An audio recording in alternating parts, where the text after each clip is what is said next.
ಎಲ್ಲ ಬಾಯ್ಸು ಈ problem face ಮಾಡ್ತಿರ್ತಾರೆ right after marriage. Hello viewers, welcome to tea time talks Kannada. Bachelor ಲೈಫ್ಗೂ marital ಲೈಫ್ಗೂ ತುಂಬ ಡಿಫ್ರೆನ್ಸ್ ಇದೆ. ಎಲ್ಲ ಬಾಯ್ಸು ಮದುವೆ ಆದಮೇಲೆ ತುಂಬ ಅಡ್ಜಸ್ಟ್ ಮಾಡಿ ಬದುಕಬೇಕಾಗುತ್ತೆ ಗರ್ಲ್ಸ್ ರೀತಿಯೇ. ಸೊ ಎಲ್ಲ ಗರ್ಲ್ಸು ಎಕ್ಸ್ಪೆಕ್ಟ್ ಮಾಡೋದು ನನ್ನ ಹಸ್ಬೆಂಡ್ ಬಂದು ನನಗೆ ತಕ್ಕ ಹಾಗೆ ಬದಲಾಗಬೇಕು ರೈಟ್ ಆಫ್ಟರ್ ಮ್ಯಾರೇಜ್ ಅಂತ ಎಕ್ಸ್ಪೆಕ್ಟ್ ಮಾಡ್ತಾರೆ.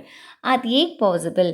ನಾವು ಜೊತೆಲಿ ಹುಟ್ಟಿರೋಂಥ ಸಿಬ್ಲಿಂಗ್ಸ್ ಆ್ಯಟಿಟ್ಯೂಡೇ ತುಂಬ ಡಿಫ್ರೆಂಟ್ ಆಗಿರುತ್ತೆ. ಒಬ್ಬರು ತುಂಬ ಕೋಪ ಪಟ್ಟರೆ ಇನ್ನೊಬ್ರು ಬಂದು ತುಂಬ ಕಾಮ್ ಆಗಿರ್ತಾರೆ.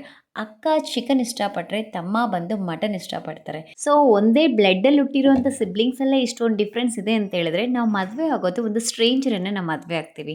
ಆ ಸ್ಟ್ರೇಂಜರ್ ಹೇಗೆ ತುಂಬ ಶಾರ್ಟ್ ಪೀರಿಯಡ್ ಆಫ್ ಟೈಮಲ್ಲಿ ನಮಗೆ ಇಷ್ಟಪಡೋ ರೀತಿ ಅವ್ರು ಬದಲಾಗ್ತಾರೆ. So that is not possible, right? So boys, ನೀವು ನಿಮ್ಮ ಮ್ಯಾರಿಟಲ್ ಲೈಫಲ್ಲಿ ಈ ಥರ ಪ್ರಾಬ್ಲಮ್ ಬಂದು ಫೇಸ್ ಮಾಡ್ತಿದ್ದೀರಾ ಅಂತ ಹೇಳಿದ್ರೆ ಕಮೆಂಟ್ ಸೆಕ್ಷನಲ್ಲಿ ತಿಳಿಸಿ. ನಾವು ನೆಕ್ಸ್ಟ್ ವಿಡಿಯೋದಲ್ಲಿ ಭೇಟಿಯಾಗೋಣ. Until that please take care, have a nice day, bye.